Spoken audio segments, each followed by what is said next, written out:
बच्चों, आज मैं आपको वाक्य पाठ का अभ्यास करा रही हूँ। नंबर 1, निम्नलिखित वाक्यों में से उद्देश्य व विधेय छांट कर लिखिए।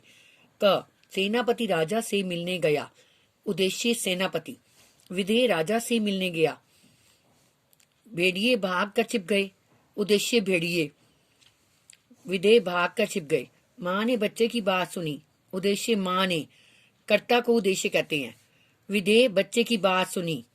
कक्षा में बैठे छात्र बातें कर रहे हैं। उद्देश्य कक्षा में बैठे छात्र। विधेय बातें कर रहे हैं। आप पलंग पर लेट जाइए। उद्देश्य आप।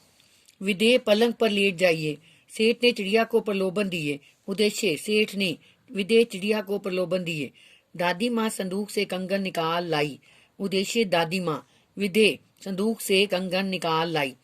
निम्नलिखित वाक्यों को कोष्ठक में दिए गए संकेतों के आधार पर परिवर्तित कीजिए। एक दिन तूफान आया और कई वृक्ष गिर गए। ये संयुक्त वाक्य है, इसको सरल वाक्य में बदलना है। एक दिन तूफान आने से कई वृक्ष गिर गए। मेरे पास एक महंगा खिलौना है, इसको मिश्र वाक्य में बदलो। मेरे पास एक खिलौना है जो बहुत महंगा है। जो सदा सत्य बोलते हैं वे कभी नहीं डरते। सरल वाक्य में बदलो। सदा सत्य बोलने वाले कभी नहीं डरते। आप स्नान करके भोजन कर लीजिए, इसको संयुक्त वाक्य में बदलो। आप स्नान करिए और भोजन कर लीजिए। मेरे घर के पास एक विशाल मंदिर है, मिश्र वाक्य में बदलो। मेरे घर के पास एक मंदिर है जो बहुत विशाल है। निम्नलिखित वाक्यों के अर्थ के आधार पर भेद लिखिए।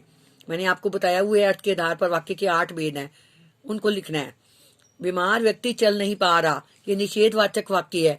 इसमें कार्य के इसमें ना नहीं शब्द आया है। हो सकता है वह मेरे पास आए, संदेहवाचक वाक्य है। इसमें पक्का नहीं पता कि वे आएगा कि नहीं आएगा।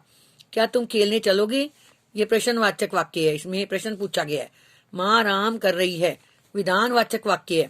आओ अब पढ़ लो, इसमें आज्ञा दी गई है, आज्ञावाचक वाक्य है। मुदित पढ़ता नहीं है इसलिए डांट खाता है, संकेतवाचक वाक्य है। एक क्रिया का होना दूसरी क्रिया पर निर्भर करता है, इसलिए संकेतवाचक है। उफ मेरे सिर में बहुत दर्द है, इसमें जो है विस्मयवाचक वाक्य है, विस्मयादिबोधक का चिन्ह भी है। सब उठकर मेरे पास आओ, आज्ञावाचक वाक्य है, आज्ञा दी गई है। दीदी एक सवाल पूछूं, इसमें प्रश्न पूछा गया इसलिए प्रश्नवाचक वाक्य है।